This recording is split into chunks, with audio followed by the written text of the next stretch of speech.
Zentil, the masked black dragon leader, creepily welcomed Shadow. Zentil announced a game, pointing to large circular saws on the walls, which scared Aguang. He told them to stand in the circles marked on the floor. Shadow calmly stepped into his circle, standing near a pedestal with a red button while a saw spun nearby.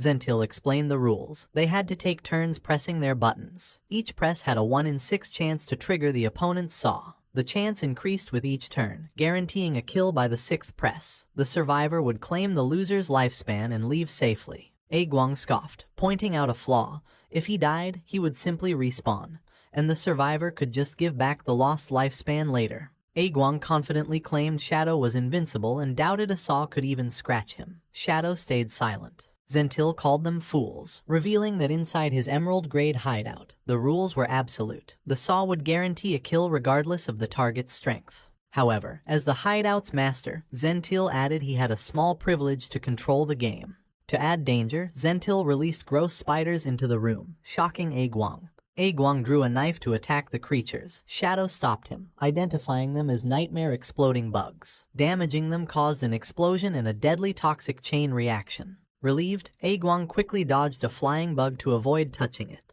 Due to his bad luck, Aguang's knife accidentally grazed the creature as he pulled his arm back. The injured bug immediately exploded in a burst of purple energy, catching Aguang in the blast. The explosion set off the predicted chain reaction among the other bugs. A massive explosion engulfed the room, giving both players a nightmare status and pushing their gauge to 80%. While Aguang panicked, Shadow calmly noted that Aguang was truly unlucky.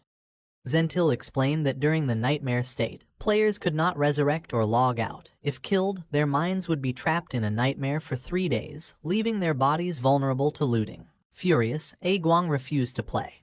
He declared that if they didn't press the button, no one would die, suggesting they just wait it out. Zentil just chuckled, his eye glowing red through the screen.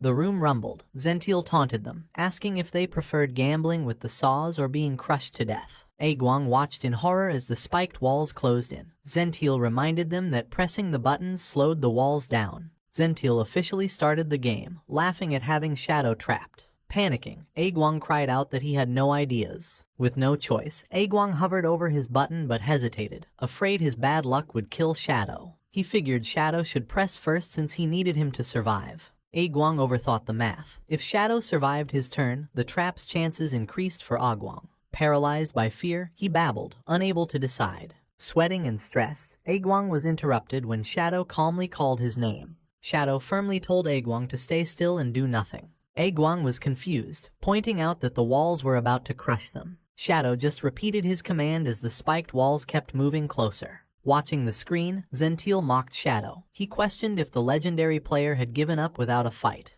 The walls were dangerously close. A tearful Aguang pushed against them, begging Shadow to act. Zentil laughed, telling them to enjoy being crushed. He promised to loot their helpless bodies once they were dead and trapped in the nightmare. As the walls closed in, Aguang called out to Shadow one last time.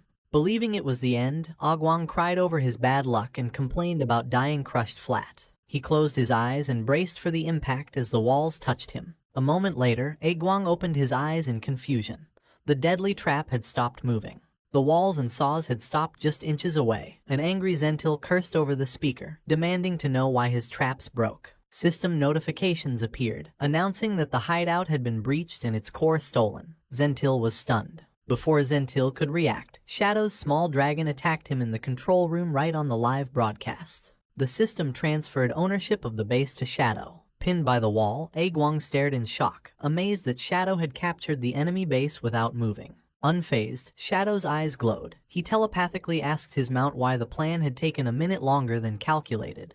Shadow's strategy was revealed. While distracting Zentil, he had secretly summoned 12 spectral wyverns. The small dragons bypassed the traps and ambushed the guild in the control room. Outside, the giant skeletal dragon Osiris apologized. He explained that the maze was complex and heavily guarded, which had delayed the wyverns. Despite the delay, Osiris reported the plan was a success. Inside, a wyvern carried the stolen core crystal, having captured Zentil alive without triggering alarms. Shadow ordered his wyvern to disable the traps and open the path. The small dragon obeyed, leaving Aguang shocked by its appearance. As the wyvern guided them, Aguang realized that Shadow had the infiltration planned before they had even entered the bunker. He concluded the deadly game was just a distraction. They had acted as bait while the dragons infiltrated the hideout. Shadow confirmed this, but pointed out the operation would have been smoother if Aguang's bad luck hadn't caused the bugs to explode. Aguang smiled, embarrassed. Shadow then addressed their nightmare status. Since dying now would be risky, he ordered a wyvern to fly Aguang out. He told Aguang to hide far away so his bad luck would cause no more disasters. As the wyvern carried a protesting Aguang away, Osiris contacted Shadow with bad news. Shadow sighed, asking what went wrong. Osiris explained that Zentil's group had used a self-destruct skill to escape capture and respawn safely. However, their mass suicide had left behind hundreds of years of lifespan as loot on the floor. Shadow realized his perfect plan had been ruined at the last second, concluding that Aguang's bad luck was truly a terrifying force.